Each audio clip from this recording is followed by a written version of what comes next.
नमस्कार दोस्तों, स्वागत है आज की इस वीडियो में। दोस्तों आज की इस वीडियो में बात करेंगे आचार संहिता यानी मॉडल कोड ऑफ कंडक्ट कब लागू होता है, इसका महत्व क्या है और क्यों लागू होता है। दोस्तों आज की इस वीडियो में इसी टॉपिक पर बात करेंगे। जैसे कि मैंने आप लोगों से वादा किया था एक शॉर्ट वीडियो डाल करके आप लोगों को आचार संहिता से संबंधित एक बहुत बड़ा लाइव सेशन करने वाला हूँ, लेकिन लाइव सेशन पॉसिबल नहीं था, इसलिए आज की इस वीडियो में हम उसी टॉपिक पर बात करेंगे, लेकिन लाइव सेशन बिल्कुल नहीं रहेगा। तो हम शुरू करते हैं वीडियो और जानते हैं आखिर क्या महत्व है। क्योंकि देखिए आचार संहिता जो होता है, सबसे पहले लोगों का सवाल होता है कितने महीने के लिए लगता है, और भारत में चुनाव प्रक्रिया को निष्पक्ष और स्वतंत्र बनाने के लिए चुनाव आयोग द्वारा आदर्श चुनाव आचार संहिता यानी मॉडल कोड ऑफ कंडक्ट लागू की जाती है। यह आचार संहिता चुनाव की तारीखों की घोषणा के साथ ही प्रभावी हो जाता है और चुनाव प्रक्रिया समाप्त होने तक लागू रहता है। आइए इसको विस्तार से समझते हैं। सबसे पहले जो आचार संहिता होता है उसके महत्व को समझते हैं।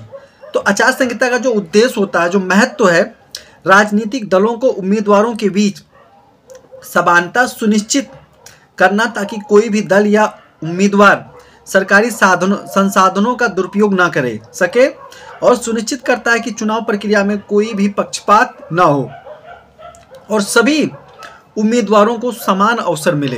ये चीज़ आप समझ गए, सबको समान अवसर मिलना चाहिए। कोई भी पक्षकार जो गवर्नमेंट की प्रॉपर्टी होती है, व्हीकल्स होता है, ये सारी चीज़ों को नहीं यूज कर सकता है।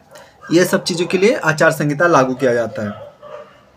कब लागू किया जाता है, तो सबसे पहले जानते हैं कि कब लागू किया जाता है। तो आप लोगों को बताना चाहूँगा, देखिए जो आचार संहिता होता है, चुनाव की तारीख की घोषणा, आदर्श चुनाव आचार संहिता तब लागू होता है जब चुनाव आयोग द्वारा चुनाव का जो डेट होता है, तिथि होती है, उसका ऐलान कर दिया जाता है, तब आचार संहिता लागू हो जाता है। अब आचार संहिता हटता कब है, मतलब उसको हटाया कब जाता है, तो जब आचार संहिता तब हटाया जाता है जब चुनाव समाप्त हो जाता है, सभी वोटों की जो मतदान होते हैं उनकी जनगणना हो जाती है, रिजल्ट आ जाता है, उसके बाद में आचार संहिता समाप्त कर दिया जाता है, यानी उसको खत्म कर दिया जाता है, बंद कर दिया जाता है। अब आचार संहिता के कुछ नियम हैं, उनके बारे में थोड़ा जानते हैं। तो दोस्तों आप लोग को बताना चाहूँगा, आचार संहिता कई तरह के महत्वपूर्ण नियम लागू होते हैं आचार संहिता में, जिनका पालन सभी राजनीतिक दलों और उम्मीदवारों को करना आवश्यक होता है। जिसमें से कुछ महत्वपूर्ण जो नियम है उनके बारे में डिस्कस करते हैं। सरकारी धन का उपयोग किसी भी विशेष राजनीतिक दल या नेता को लाभ पहुंचाने के लिए नहीं किया जा सकता, यह ध्यान रहे। सरकारी वाहन, विमान या बंगले का चुनाव प्रचार के लिए उपयोग में नहीं किया जा सकता है। सरकारी वाहन, बंगले, विमान या कोई भी ऑफिस होता है उसको चुनाव प्रचार के लिए यूज नहीं किया जा सकता है। किसी भी प्रकार की कोई नई योजना या घोषणाओं पर रोक लगाई जाती है, मतलब चुनाव आचार संहिता के दौरान कोई भी पार्टी किसी नए चुनाव जो कोई नई योजना जो होती है उसको लागू नहीं कर सकता है, केवल वादा कर सकता है। किसी भी प्रकार की नई योजनाओं की घोषणा पर रोक लगाती है।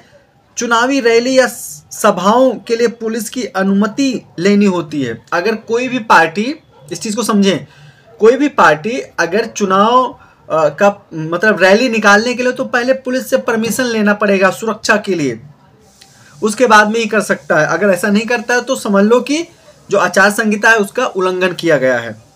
धर्म या जात के आधार पर वोट मांगने पर प्रतिबंध होता है, आचार संहिता का जो नियम होता है।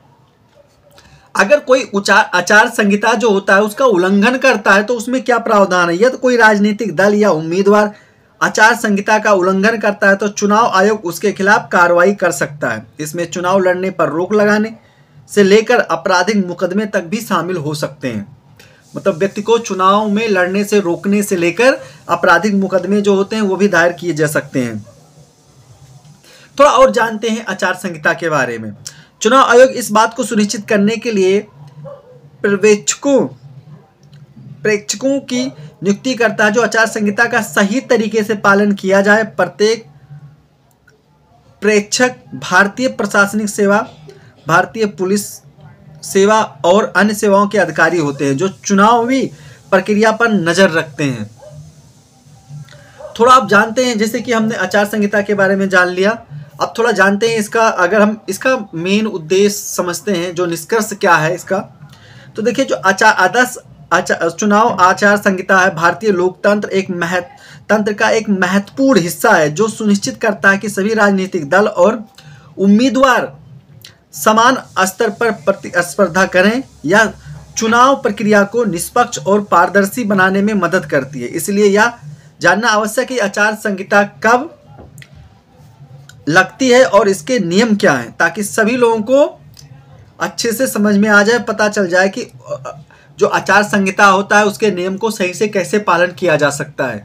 दोस्तों आप लोगों को बताना चाहूँगा एक चीज़ और, दिल्ली में कल इलेक्शन है, तो कल मतदान होगा, तो मैंने सोचा क्यों ना आचार संहिता चूंकि लागू है, तो मैंने सोचा क्यों ना इस टॉपिक पर एक बार डिस्कस करें। तो कल मैंने आप लोगों को इस पर एक शॉर्ट वीडियो बनाकर इन्फॉर्म कर दिया है, ताकि आप लोग तैयार हो जाएं। तो आप लोग काफ़ी आशा करता हूं तैयार ही होंगे, और अगर आप लोग को वीडियो देखना है तो देख सकते हैं। जिन लोगों ने इस वीडियो को देखा है, वीडियो अच्छी लगी होगी तो लाइक करना, क्योंकि काफ़ी इन्फॉर्मेटिव वीडियो बनाई गई है।